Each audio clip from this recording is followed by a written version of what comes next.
자, 여러분 반갑습니다. 자, 합단문 2주차 우리 10문제 한번 배웠던 거 한번 다시 정리 한번 해보죠. 자, 1번에 보니까 부동산 특성의 성질의 특성에 대한 설명이다. 옳은 거 보니까 우리 토지의 자연적 특성 부부 연계가 있었죠. 자, 첫 번째 보니까 자, 부동산 활동을 지역적으로 특화되게 한다라고 나왔네요. 자, 지역적으로 특화되게 한다. 이 말은 지역마다 다르다를 얘기하는 거죠. 지역마다 다른 걸 뭐라고 한다? 지역화, 다른 말로 국지화라고 하죠. 자, 중요한 암기 코드가 있었어요. 외부 지역 부인, 외부 효과, 외부 환경의 영향, 지역화, 국지화, 지역 분석 나오면 부동성, 부동성이 없으면 인접성 이렇게 찾아야겠죠. 기억은 부동성 아니면 인접성 이렇게 나와야 되고. 자, 두 번째 보니까 최유효용의 근거가 된다라고 나왔어요. 최유효용의 근거는 두 가지가 있었어요. 즉 만들지 못하는 땅이니까 잘 이용해야지. 부증성과 여기에 최가 있죠. 이용을 가장 좋은 이용이니까 이용은 한 가지가 아니라 여러 가지 있을 거야 라고 해서 용도의 다양성, 이 두 가지가 될 수 있는데, 자, 용도의 다양성은 복이 없네. 그래서 다시 찾는다면 부증성 이렇게 찾아야 되겠죠. 자, 세 번째 보니까 중요하죠. 투자 시 소득이득과 자본이득을 동시에 얻을 수 있다. 얘는 임대료 수입이고, 임대료, 자본이득은 가치 상승분을 얘기한다 그랬죠. 동시에 얻게 하는 건 영속성, 너무 중요하죠. 영속성. 답은 1번일 거고. 자, 마지막에 리을 보니까 조직화와 표준화를 어렵게 한다라고 했죠. 비표준화, 비조직화, 이건 개별성. 답은 1번 이렇게. 자, 두 번째 문제 보죠. 토지 특성에서 옳은 거라고 나왔고, 자, 동산과 부동산을 구별한다. 자, 부동이 부동성이죠. 움직이는 자산, 움직이지 않는 자산. 부증이 아니라 부동성이라고 나와야 되고. 두 번째, 정보 수집이 어렵다. 정보를 수집하기가 어렵다. 정보가 숨겨져 있다. 이걸 정보의 비공개성이라고도 하고, 정보의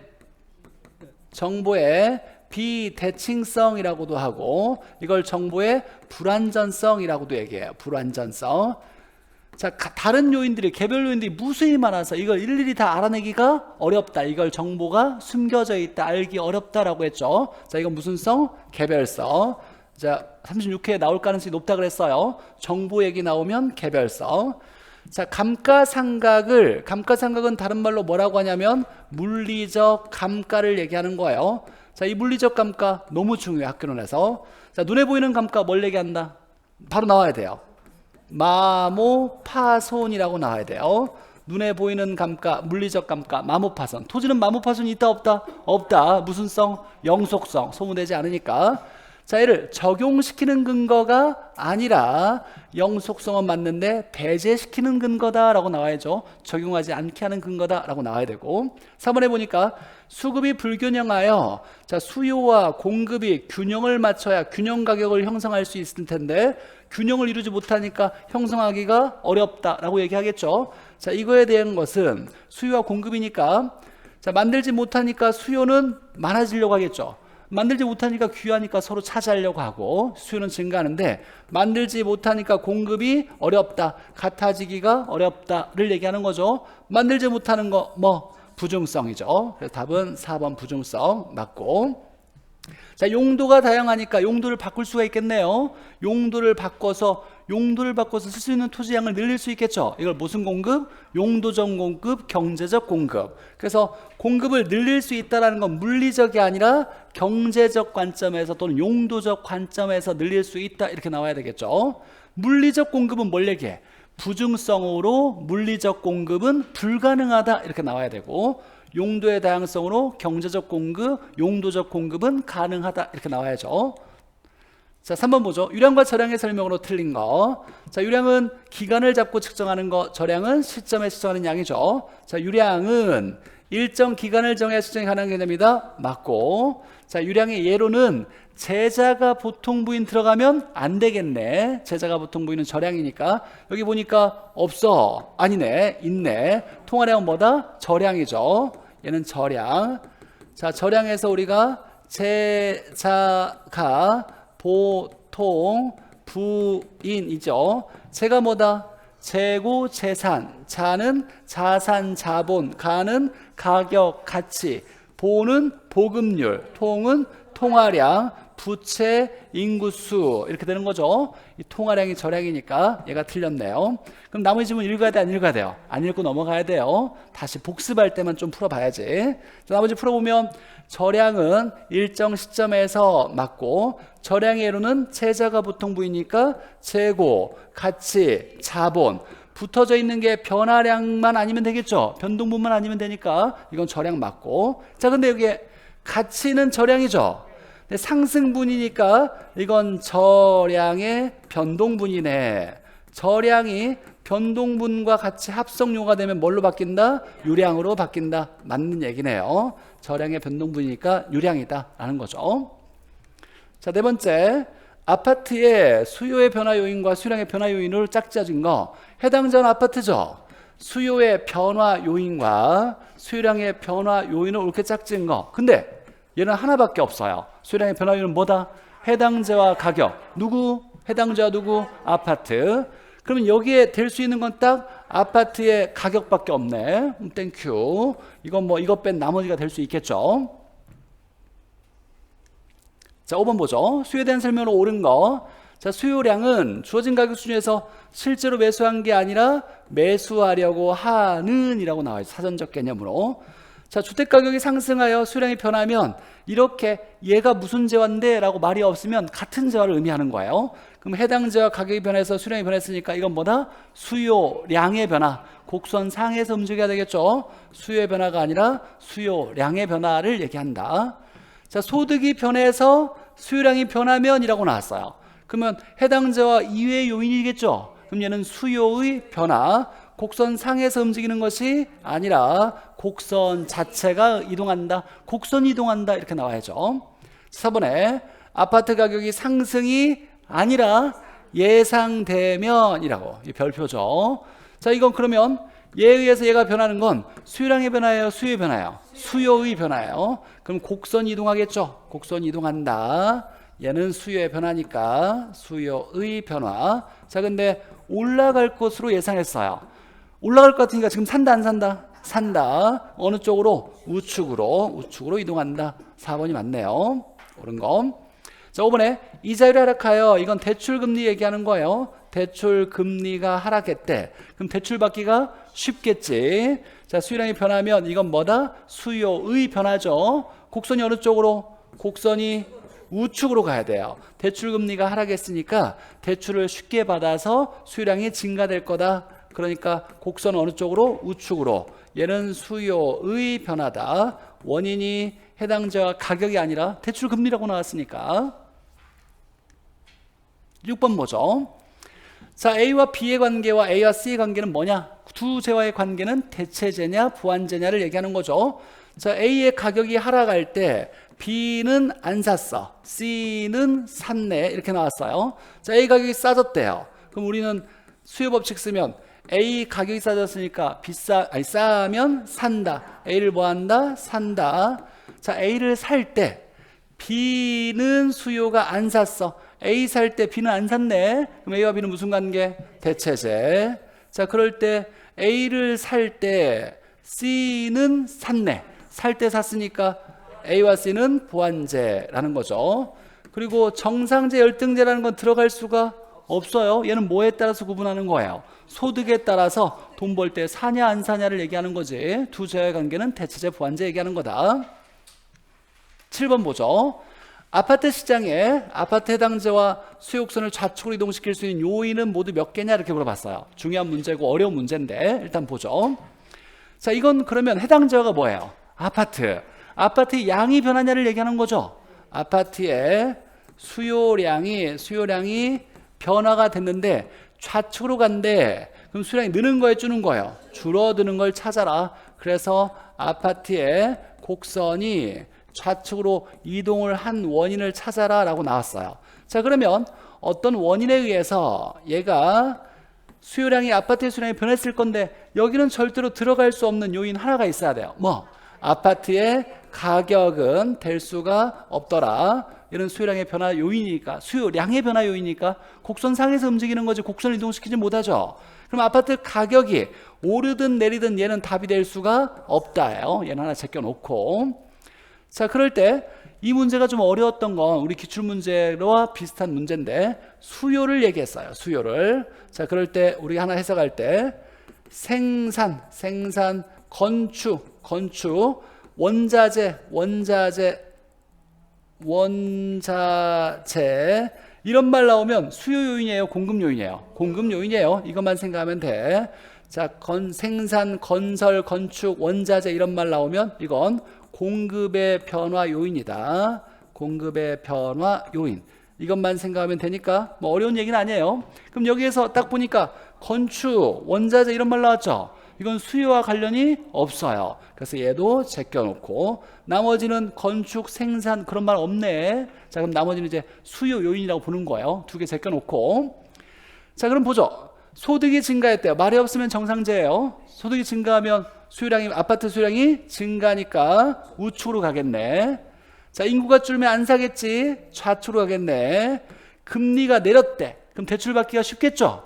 그러면 사니까 우측으로 가겠네. 자, 그러면 이 세 개는 어렵지 않게 찾았어요. 자, 그러면 결국은 우리가 대체제, 보완제를 해석할 수 있어야 되겠죠. 자, 보니까 대체 관계인 주택 가격이 하락했어요. 그럼 이 주택 산다 안 산다? 싸졌으니까 산다. 대체제는 살 때 안 산다. 그럼 아파트 산다 안 산다? 안 산다. 안 산다. 그러면 아파트의 수요곡선 어느 쪽으로? 좌측으로 이동하겠다라는 거죠. 자, 시옷에 보니까 보완관계인 재화의 수요가 증가했대요. 이건 수요로 나온 거야. 그럼 이 재화를 샀죠. 그럼 보완제는 살 때 산다 이렇게 나오는 거죠. 보완제를 샀으니까 아파트 산다 안 산다? 산다. 그럼 아파트의 수요곡선 어느 쪽으로? 우측으로 이동한다라는 거네요. 그럼 좌측으로 이동하는 건 몇 개? 하나, 두 개 되겠네. 이렇게 가장 어려운 문제지만 연습해서 풀어보고, 일단 여기에서 얘가 수요 곡선이 이동했으니까 얘는 수요의 변화예요. 아파트 수요의 변화가 일어난 거다. 그럼 아파트 가격은 될 수가 없다. 얘는 수요량의 변화 요인이니까. 그리고 얘가 수요 얘기했으니까 공급과 관련돼 있는 거 생산, 건축, 원자재 이런 건 관련이 없다. 제껴놓고, 자, 그럼 나머지 중에서 이제 증가하냐 감소하냐를 찾는 건데, 결국 마지막에 대체 관계냐 보완 관계냐를 해석할 때 대체제는 두 재화를 봤을 때 살 때 안 사는 거, 보완제는 살 때 사는 거를 얘기한다. 다른 재화가 어떻게 변할 때 사냐 안 사냐를 따져서 해당 재화인 아파트를 사냐 안 사냐 결정 짓는 거죠. 8번 보죠. 자, 계산 문제인데, 자, 공급량이 이렇게 있고 공급 함수가, 수요 함수는 여기에서 이걸로 변했다라고 나왔어요. 자, 균형과 균형양의 변화를 찾아라. 자, 그러면 공급 함수는 Q는 EP에서 변화가 없이 Q는 EP 이렇게 쓸 수 있고, 자, 수요 함수는 Q는 1200-P에서 이렇게 변했다. Q는 1500-P로 변했다. 자, 첫 번째 균형에서, 균형일 때는 양이 같을 거니까 우변과 우변도 어떻다? 같다. 그러면 첫 번째 균형에서는 EP는 1200-P죠. 1P 얘기하는 거네. 넘기면 3P는 1200, P는 얼마? 400. 그래서 첫 번째 균형 가격은 400. 여기다가 균형 가격 400을 대입하면 나오는 양은 얼마? 800은 균형량 이렇게 되겠네요. 첫 번째 구했고, 두 번째 균형에서도, 자, 얘와 얘가 같을 거니까 두 번째 균형에서도 얘와 우변끼리도 똑같을 거다. 그러면 우변끼리 갖다 놓으면 1500-1P죠. 얘 넘기면 플러스 P가 되니까 3P는 1500, P는 얼마? 500 이렇게 나올 거고, 두 번째 균형 가격 여기다가 500을 대입할 때 나오는 양이 뭐다? 균형량 1000 이렇게 되겠네요. 자, 그러면 가격은 100 상승, 양은 200 증가 이렇게 되겠네. 100 상승, 200 증가 2번. 자, 이 문제를 다시 한번 보죠. 수요 곡선이 이동했죠. 수요 곡선이 이렇게 함수가 변했다는 건 수요 곡선이 이동했다는 거예요. 그러면 수요량의 변화예요, 수요의 변화예요? 수요의 변화예요. 공급은 가만히 있고 수요 함수가 이렇게 변했다. 곡선이 이동했다. 자, 어떻게 변했는지 모르겠지만 양이 뭐 했어? 증가했어. 그럼 곡선이 어떻게 변했을까를 따져본다라면 이 문제에서 이렇게 있을 때, 자, 공급 곡선은 가만히 있는데 수요 곡선이 변했대요. 이 곡선이 어느 쪽으로 갔길래 균형 가격은 올랐고 양은 증가했냐라고 했을 때 양이 증가하려면 어느 쪽으로? 우측으로. 얘가 수요 곡선이 얘가 이렇게 갔다. 그래서 여기 있는 균형점이 여기로 가서 올라갔으니까 가격 상승, 오른쪽 갔으니까 양이 증가. 얼마큼 변했냐를 계산으로 풀었던 거예요. 이렇게 이런 문제를 얘기한다. 균형점 이동 얘기하는 거죠. 자, 9번 보죠. 자, 수요가 증가하고 동시에 이건 의미 없어요. 둘 다 변했다는 얘기고, 공급이 감소하는 경우라고 나왔죠. 자, 여기 특징은 누가 많이 변했다는 얘기가 없어. 알 수 없는 게 하나 있겠네요. 자, 수요 증가하면 양 증가, 공급 감소하면 양 감소. 양은 증가해요, 감소해요? 알 수 없다라고 나와요. 양은 알 수 없다. 변화폭을 제시해야 된다. 가격은 수요 증가면 상승, 공급 감소면 상승. 그럼 결론은 가격은 뭐하고? 상승. 양은 알 수 없다. 이렇게 나와야 되겠네요. 몇 번? 5번. 가격은 상승, 양은 알 수 없다. 이렇게 나와야 되겠죠. 자, 10번 보죠. 자, 균형과 균형의 변화에 대해서 틀린 거라고 나왔는데, 보죠. 공급은 불변이고 수요 감소하는 경우라고 나왔는데, 불변일 때는 변한 것만 따지죠. 감소하면 양 감소 맞고, 수요 감소면 가격은 하락. 맞네. 자, 수요 감소폭이 공급의 증가폭보다 큰 경우, 얘가 큰 거죠. 그럼 얘는 볼 필요 없고, 자, 얘를 따져봤을 때 감소면 양 감소, 수요 감소면 가격 하락 맞고, 자, 공급 증가폭이 수요 감소폭보다 큰 경우라고 나왔으니까 이렇게 되겠네. 볼 필요 없고, 증가면 양 증가, 공급 증가면 가격 하락 맞고, 자, 4번에 수요가 완전 탄력적이고 공급이 증가하면 이라고 나왔어요. 자, 완전 탄력 나왔으니까 무조건 가격은 일정, 불변 이렇게 나와야죠. 완전 탄력이니까 가격은 일정, 불변 이렇게 나와야 되겠네요. 얘가 틀렸네. 자, 가격은 일정하고 일정, 불변이라고 나와야 되고, 불변. 자, 그러면 양은 얘가 결정하겠죠. 증가니까 양은 증가 이렇게 나와야 되겠네. 증가. 자, 5번에 보니까 자, 완전 비탄력적이고 공급이 완전 비탄력, 수요가 감소 이렇게 나왔어요. 자, 완전 비탄력이면 무조건 양은 일정, 불변. 그래서 보니까 양은 불변 이렇게 나왔고, 그러면 수요 감소가 가격을 결정하겠네요. 수요 감소면 가격은 하락. 맞네. 틀린 건 4번. 자, 여기까지 오늘 배웠던 거. 진도는 뭐 이제 야간에 공부하는 사람들도 있어가지고 조금 다를 수 있지만 배웠던 거 하나씩 정리할 거니까 배웠던 거 복습하는 상태로 문제 한번 풀어보시고 고생하셨고, 전 또 다음에 인사드리겠습니다. 수고하셨습니다. 잘 들어가.